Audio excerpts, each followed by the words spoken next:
Assalamualaikum warahmatullahi wabarakatuh. Perkenalkan, nama saya Cindistiani dengan NIM 1211113018. Di sini saya ingin membuat video untuk memenuhi ujian akhir semester mata kuliah nilai agama dan moral untuk anak usia dini yang diampu oleh Ibu dosen Dr. Nasria MPD dan Ibu Dwi Mayano Fitri SPD M.Hum. Berikut perkenalan saya. Terima kasih. Nah, adapun soal yang pertama yaitu bagaimana konsep perkembangan nilai agama dan moral menurut Kohlberg. Nah, menurut Kohlberg, nilai agama dan moral merupakan penilaian dan perbuatan moral yang pada intinya bersifat rasional. Keputusan dari moral ini bukanlah soal perasaan ataupun nilai, melainkan selalu mengandung suatu tafsiran kognitif terhadap keadaan dilema moral dan bersifat konstruktif kognitif yang bersifat aktif terhadap titik pandang masing-masing individu yang sambil mempertimbangkan segala macam tuntutan, kewajiban, hak, dan keterlibatan setiap pribadi terhadap sesuatu yang baik dan juga adil. Kesemuanya ini merupakan tindakan kognitif. Kohlberg juga mengatakan bahwa terdapat pertimbangan moral yang sesuai dengan pandangan moral yang harus diuraikan dan yang biasanya digunakan remaja untuk mempertanggungjawabkan perbuatannya serta moralnya. Adapun tahapan-tahapan perkembangan moral menurut Kohlberg. Nah, tahapan perkembangan moral yang terdiri dari tingkatan yang pertama yaitu tingkatan prakonvensional. Nah, di sini tahap yang pertama yaitu orientasi pada kepatuhan dan hukuman. Nah, anak melakukan sesuatu agar memperoleh hadiah atau reward yang tidak mendapat hukuman atau punishment. Nah, tahapan yang kedua yaitu relativistik hedonisme. Anak tidak lagi secara mutlak tergantung aturan yang ada. Mereka mulai menyadari bahwa setiap kejadian bersifat relatif dan anak lebih berorientasi pada prinsip kesenangan. Menurut Musen, orientasi moral anak masih bersifat individualistis, egosentris, dan konkret. Nah, tingkat yang kedua yaitu tingkat konvensional. Nah, yaitu tahapan yang ketiga di sini orientasi mengenai anak yang baik. Nah, anak memperlihatkan perbuatan yang dapat dinilai oleh orang lain. Dan yang tahap yang keempat yaitu mempertahankan norma-norma sosial dan otoritas, yakni menyadari kewajiban untuk melaksanakan norma-norma yang ada dan mempertahankan pentingnya keberadaan norma. Artinya, untuk dapat hidup secara harmonis, kelompok sosial harus menerima peraturan yang telah disepakati bersama dan melaksanakannya. Adapun tingkat yang ketiga yaitu tingkat postkonvensional. Nah, di sini individu berdasarkan penilaian moral yang prinsip benar secara inherent. Nah, di sini ada pun tahap yang kelima yaitu orientasi pada perjanjian antara individu dengan lingkungan sosialnya. Pada tahap ini ada hubungan timbal balik antara individu dengan lingkungan sosialnya. Artinya, bila seseorang melaksanakan kewajiban yang sesuai dengan tuntutan norma sosial, maka ia berharap akan mendapatkan perlindungan dari masyarakat. Nah, tahapan yang keenam yaitu prinsip universal. Pada tahapan ini ada norma etik dan norma pribadi yang bersifat subjektif. Artinya, dalam hubungan antara seseorang dengan masyarakat, ada unsur-unsur subjektif yang menilai apakah suatu perbuatan atau perilaku itu baik ataupun tidak baik, bermoral ataupun tidak bermoral. Nah, di sini dibutuhkan unsur etik atau norma etik yang bersifat universal sebagai sumber untuk menentukan suatu perilaku yang berhubungan dengan moralitas.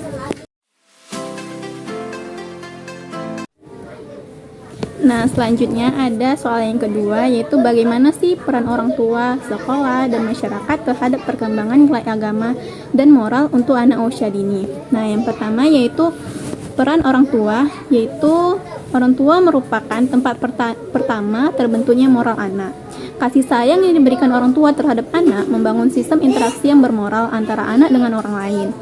Hubungan dengan orang tua yang hangat, ramah, gembira, dan menunjukkan sikap kasih sayang merupakan pupuk bagi perkembangan moral anak. Nah, sebagai orang tua hendaknya untuk memberikan pendidikan kepada anaknya, baik itu pendidikan agama, umum, budi pekerti, moral, dan ketentuan-ketentuan lainnya, agar anak dapat hidup di tengah-tengah masyarakat dengan bekal yang cukup. Nah, adapun peran guru, yaitu guru berperan bukan hanya sebagai pelaku perubahan yang menggerakkan roda transformasi sosial, ekonomi dalam masyarakat. Lebih dari itu, guru bisa memiliki peran utama sebagai pendidik karakter, Guru bukan saja mengubah hidup anak, tetapi juga memperkaya dan memperkokoh kepribadian siswa, menjadi insan berkeutamaan karena memiliki nilai-nilai yang ingin diperjuangkan dan diwujudkan dalam masyarakat. Guru bukan hanya mengubah anak didik menjadi anak pandai, melainkan membekali mereka dengan keutamaan nilai-nilai yang mempersiapkan mereka menjadi insan yang bertanggung jawab terhadap diri sendiri, orang lain, masyarakat, dan yang terpenting adalah kepentingan Tuhan yang Maha Esa. Yang terpenting adalah kepada Tuhan yang Maha Esa. Ada beberapa peran yang harus dilaksanakan guru dalam mengembangkan penguatan moral dan nilai-nilai agama pada anak dini, yaitu sebagai model, pembimbing, pelatih, motivator, dan penilai. Adapun peran masyarakat untuk perkembangan nilai agama dan moral untuk anak, yaitu masyarakat dapat berpengaruh bagi perkembangan moral anak agar perbuatan, kelakuan, akhlak, dan kewajiban dan lainnya, baik itu perbuatan baik maupun buruk, bisa dikendalikan oleh masyarakat.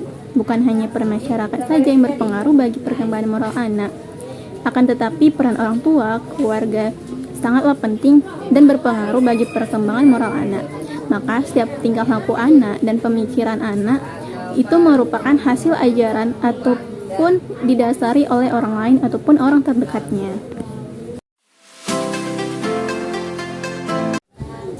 Nah, untuk soal yang ketiga yaitu bagaimana keterkaitan perkembangan nilai agama dan moral dengan 5 perkembangan lainnya.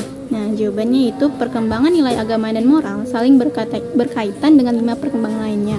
Seperti berikut. Yang pertama, perkembangan nilai agama dan moral erat kaitannya dengan sosial emosional, karena saat perilaku anak terbentuk dengan baik, maka akan membentuk kepribadian dan perkembangannya menjadi manusia yang baik pula. Apabila jika berinteraksi dengan orang lain, akan meningkatkan perkembangan sosialnya. Nah, adapun yang kedua yaitu kaitan antara nilai agama dan moral dengan kognitif, yaitu menjadi tempat informasi serta memahami bagaimana kita bisa mengetahui tentang nilai-nilai kebiasaan yang baik serta ajaran agama yang kita anut. Nah, selanjutnya adapun kaitan nilai agama dan moral dengan bahasa, yakni anak dapat mengembangkan bahasanya dengan baik sesuai dengan nilai-nilai agama agar ia bisa mengetahui berbahasa dengan benar di lingkungannya nanti. Nah, yang keempat yaitu kaitan nilai agama dan moral dengan fisik motorik, yakni dengan melakukan kegiatan, dengan melakukan pergerakan bagaimana cara berdoa yang baik untuk menerapkan nilai-nilai agamanya. Nah, yang terakhir, yang kelima yaitu kaitan nilai agama dan moral dengan perkembangan seni, yakni melakukan kegiatan dengan menerapkan perkembangan seninya dengan melakukan membaca puisi singkat, contohnya tentang nilai-nilai moral dan tentang religi. Nah, berikut jawaban nomor 3. Terima kasih.